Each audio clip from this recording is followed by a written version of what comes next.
दोस्तों, बहुत समय पहले की बात है। किसी राज्य में एक सम्राट था। उस सम्राट के पास सब कुछ था। बेशुमार दौलत थी, अच्छी प्रजा थी जो उसका ख्याल रखती थी, उसके आदेशों का पालन करती थी और वह भी अपनी प्रजा का खूब ख्याल रखता था। उन्हें कभी किसी चीज की कोई कमी महसूस नहीं होने देता था।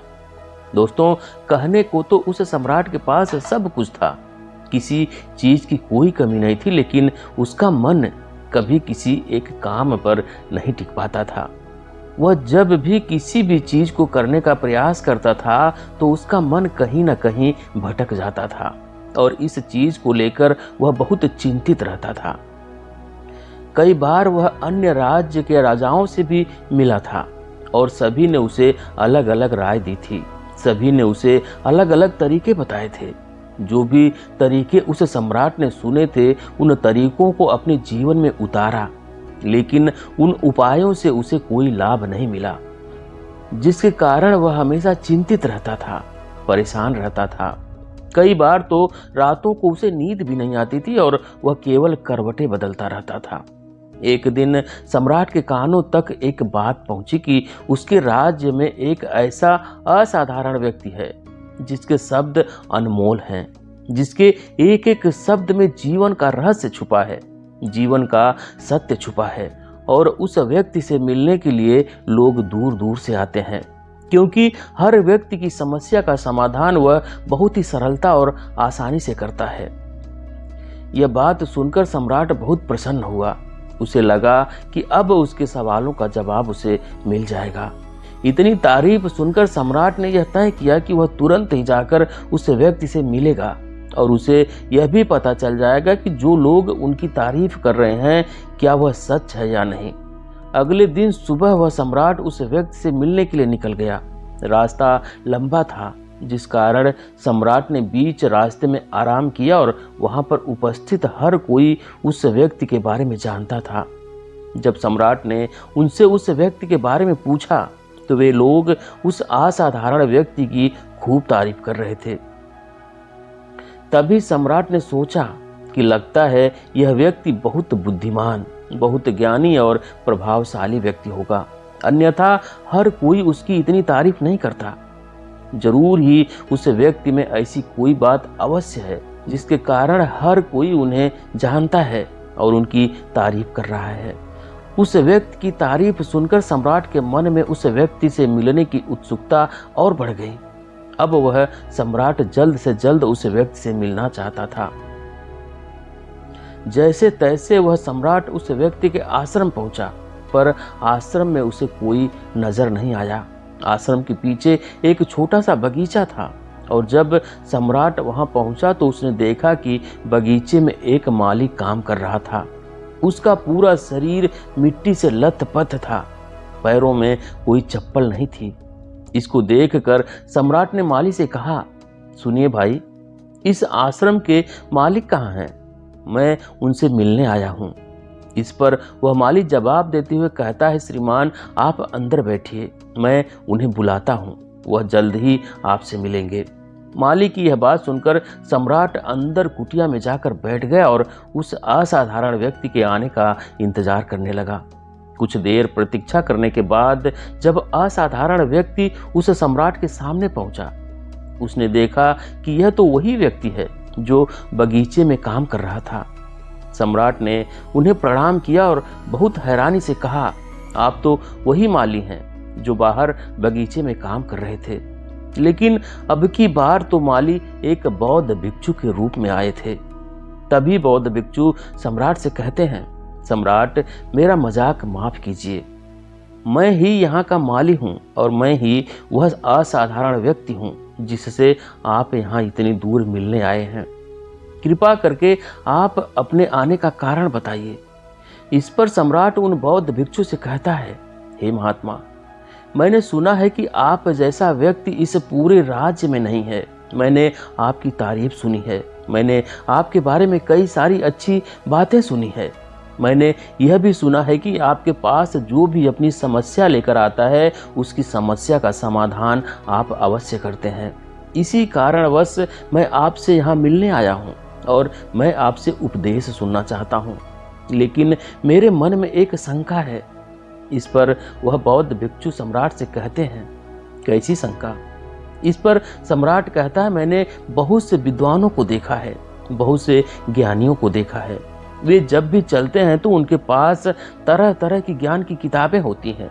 उनके पास ऐसा कोई ना कोई संकेत जरूर नजर आता है जिससे यह पता चल सकता है कि वे लोग ज्ञानी हैं। लेकिन आपके पास तो ना कोई ज्ञान की किताबें हैं और ना ही कोई ऐसी कला के संकेत आप में नजर आ रहे हैं, लेकिन उसके बावजूद आप बहुत शांत नजर आ रहे हैं। क्या आप मुझे इसका रहस्य बता सकते हैं? इस पर बौद्ध भिक्षु मुस्कुराने लगे और सम्राट से कहते हैं, मेरा ज्ञान तो इस संस्कार में प्रकृति के रूप में हर जगह है। मैं अपना ज्ञान जीवन की सरल और साधारण वस्तुओं से ही लेता हूँ। पर हे राजन, आप यहाँ किस समस्या को लेकर परेशान हैं? कृपया आप मुझे आपके यहाँ आने का कारण समझाएं। इस पर सम्राट कहता है, हे गुरुवर, मेरे यहाँ आने का कारण यह है कि मैं किसी भी काम को लेकर लंबे समय तक उसी कार्य पर अपना ध्यान नहीं लगा पाता हूँ। मैं कुछ ही देर में उस कार्य से भटक जाता हूँ। कृपा करके मुझे इस समस्या का समाधान बताएं। मैं इस बात से काफी चिंतित हूँ। बौद्ध भिक्षु ने सम्राट की चिंता को समझकर कहा, सम्राट, आपकी समस्या मुझे समझ आ गई है। आप जिस कार्य पर ध्यान नहीं लगा पा रहे हैं उसके लिए मैं आपको एक उपाय बता सकता हूँ, लेकिन आज आपको देर हो चुकी है। आप मुझे कल सुबह मिलिए। कल सुबह का समय ठीक रहेगा और कल सुबह जब आप मुझसे मिलेंगे तो मैं आपके सभी सवालों का जवाब आपको दे दूंगा। यह कहकर बौद्ध भिक्षु वापस अपने बगीचे में लौट गए और वह सम्राट भी वापस अपने महल लौट गया। लेकिन सम्राट को रात भर नींद नहीं आई।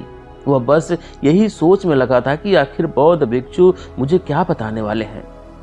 वह तो मुझे एक साधारण से माली नजर आ रहे हैं, लेकिन जिस तरह से उनका मन शांत था, जिस तरह से वह शांत नजर आ रहे थे, यह बहुत आश्चर्य करने वाली बात है। रात भर सम्राट इन्हीं ख्यालों में खोया रहा और अगले दिन सुबह सूरज निकलने से ठीक पहले सम्राट उस आश्रम पर वापस पहुंचा।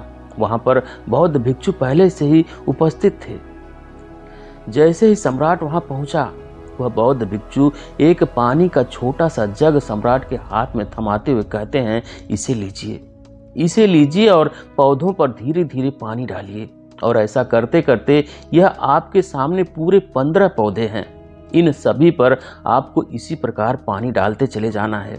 लेकिन जब आप इस क्रिया को कर रहे होंगे तो उस वक्त मेरी एक बात का अवश्य ध्यान रखना कि आपको इस दौरान कुछ और नहीं करना है और ना ही कुछ सोचना है और ना ही कहीं आपका ध्यान भटकना चाहिए।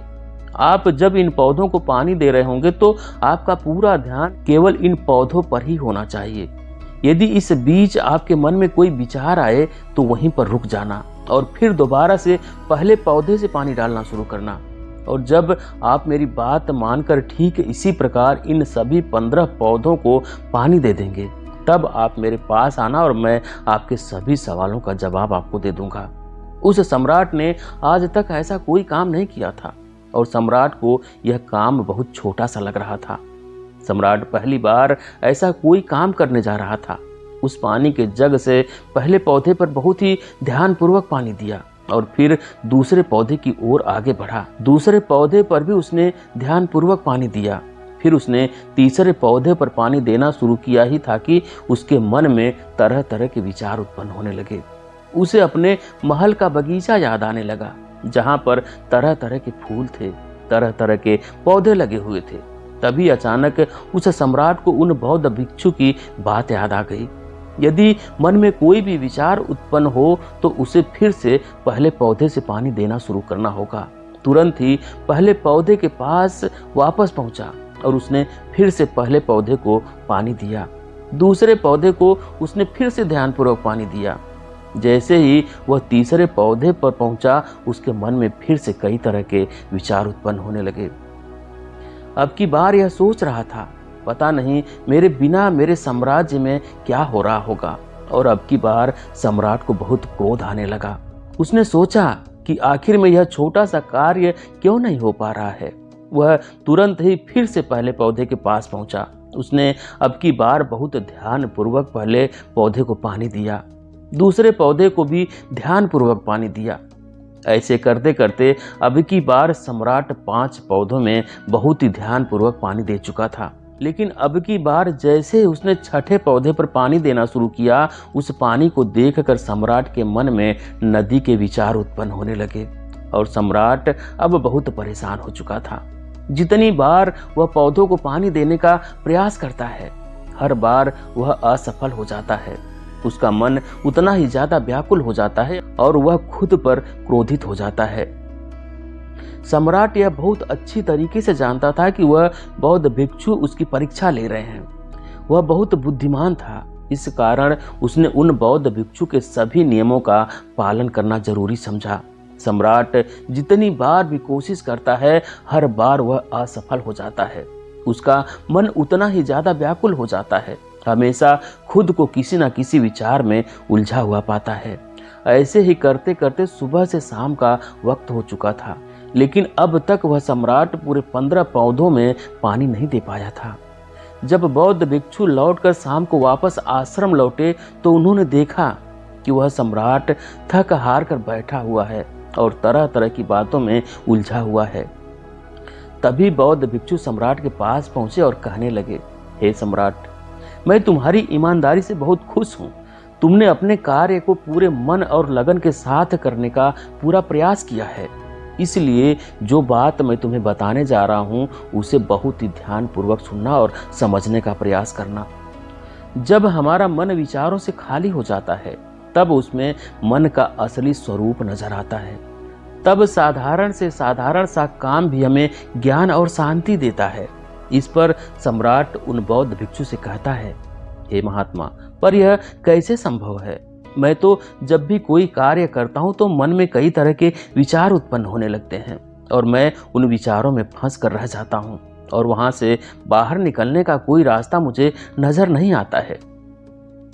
तभी बौद्ध भिक्षु मुस्कुराते हैं और सम्राट से कहते हैं, हे सम्राट, तुम पौधों में पानी नहीं डाल रहे थे, तुम तो जल्दी जल्दी अपने इस कार्य को खत्म करना चाहते थे। तुम्हारे मन में यह विचार उत्पन्न हो रहा था कि तुम जल्दी से जल्दी इन 15 पौधों में पानी दे दो और उसके बाद तुम मुझसे मिल सको, मुझसे अपने प्रश्नों के उत्तर जान सको। इसी कारणवश यह कार्य तुम्हें बोझ सा प्रतीत हो रहा था, मानो मैंने तुम्हारे कंधों पर एक बोझ रख दिया हो, और यही कारण है कि तुम अपने आप को इस पल में रोक नहीं पाए। जब हमारे सामने रखा हुआ कार्य बोझ लगता है तो हम उसे बार बार जैसे तैसे खत्म करना चाहते हैं और उस काम को करते समय हम अपना पूरा ध्यान उस कार्य पर नहीं दे पाते। किंतु अगर तुम इस पल के महत्व को समझ पाते, इसके महत्व को महत्व दे पाते और केवल पौधों और पानी पर ध्यान देते, तो तुम्हें कोई भी विचार परेशान नहीं कर पाता। इस पर सम्राट कहता है, हे महात्मा, मुझे आपकी यह बात समझ में आ रही है कि मैं जल्दी जल्दी इस कार्य को खत्म करके आपसे मिलना चाहता था, जिस कारण मेरा मन इस कार्य में पूरी तरह से नहीं लग सका। लेकिन यह एक पल है जो हम जी रहे हैं, उस पल में रहना बहुत कठिन है। क्या मुझे इसके लिए कोई तपस्या या तप करना होगा? इस पर बौद्ध भिक्षु एक बार फिर मुस्कुराने लगे और सम्राट से कहते हैं, जिस शांत मन की तलाश तुम कर रहे हो, वह शांत मन तो पहले से ही मौजूद है, वह तो पहले से ही तुम्हारे भीतर है। इसके लिए तुम्हें कहीं भी जाने की आवश्यकता नहीं है और ना ही तुम्हें कहीं शांत जगह जाने की आवश्यकता है। इसके लिए कुछ जरूरी है तो वह है अपनी सांसों पर ध्यान देना। इसलिए अपनी सांसों पर ध्यान देना सीखो। हम किस तरह से सांसें ले रहे हैं और किस तरह से त्याग रहे हैं, इस बात को देखने और समझने का प्रयास करें। तब तुम्हें यह समझ में आ जाएगा कि तुम्हारा शांत मन तो तुम्हारी सांसों के साथ ही बना हुआ है। उसके बाद तुम चाहो तो कोई भी कार्य करते वक्त भी अपनी सांसों पर ध्यान दे सकते हो। जब तुम कहीं चल रहे हो, कोई ऐसा कार्य कर रहे हो, तो तुम्हें अपनी सांसों पर ध्यान देना चाहिए, या कोई भी ऐसी क्रिया जो तुम्हें वर्तमान से बांधे रखे। इसका एक और तरीका है, 2-4 मिनट अपने आसपास की प्रकृति पर गौर करो। देखो कि तुम्हारे आसपास क्या चल रहा है, इससे तुम वर्तमान में आ जाओगे। फिर तुम अपने कार्य को जल्दी जल्दी बस यूं ही खत्म नहीं करके उसे पूरे मन से करने का प्रयास करो। जिससे तुम्हारा मन एकाग्र होगा। और जब तुम्हारा मन एकाग्र होगा तो तुम चाहे कोई भी कार्य क्यों ना करो, फिर चाहे वह छोटा हो या बड़ा, तुम्हारा मन उसमें पूरी तरह से विलीन हो जाएगा और वह कार्य ही तुम्हें शांति और ज्ञान भी प्रदान करेगा। ऐसे समय पर हमारे मन में किसी प्रकार के कोई विचार उत्पन्न नहीं हो पाते, और जब हम ऐसा करते हैं तो कर्ता और कर्म एक हो जाते हैं और हमारे भीतर की जो शांति है वह प्रकट होने लगती है। हम उसमें मग्न हो जाते हैं। इसे तुम चाहो तो आनंद कह सकते हो या फिर वर्तमान में जीना कह सकते हो, और यह अवस्था सरलता से प्राप्त भी कर सकते हो। बस तुम्हें केवल अभ्यास करना होगा। बौद्ध भिक्षु सम्राट से कहते हैं, जो मन मुश्किलों में शांत रहता है, मुश्किलों से भागता नहीं है, केवल सचेत रहता है, वह मन हर परेशानी को पार कर सकता है, हर दुविधा से बाहर निकल सकता है। सम्राट को उन बौद्ध भिक्षु की यह सारी बातें समझ में आ चुकी थी। उसने उन बौद्ध भिक्षु को प्रणाम किया और वहां से वापस वह अपने राजमहल लौट गया। उसने अपनी सांसों पर ध्यान देना शुरू किया और धीरे धीरे इस निरंतर अभ्यास के कारण वह अपने हर कार्य को ध्यान और मन लगाकर किया करता था, जिससे उसे असीम शांति मिलती थी और वह छोटे छोटे कार्यों से भी ज्ञान प्राप्त कर लेता था। इसलिए दोस्तों, कभी भी किसी कार्य को बोझ मानकर मत कीजिए, क्योंकि यदि आप उसे बोझ मानेंगे तो जल्दी जल्दी उसे आप अपने ऊपर से उतारने का प्रयास करेंगे, अर्थात उसे जल्दी जल्दी खत्म करने का प्रयास करेंगे। लेकिन इस प्रयास के दौरान आप जो भी कार्य करेंगे वह पूरे मन और लगन से नहीं हो पाएगा, और ऐसे में आप उस कार्य को जो अंजाम देना चाहते थे, हो सकता है कि आप उसे अंजाम भी ना दे सकें, और इसी कारणवश आपके मन में तनाव भी पैदा हो जाता है। हम चिंतित रहने लगते हैं, परेशान रहने लगते हैं, क्योंकि जो अंजाम हम उस कार्य को देना चाहते थे वो अंजाम हम उस कार्य को नहीं दे सके। और हम में से अधिकांश लोग यही गलतियां करते हैं।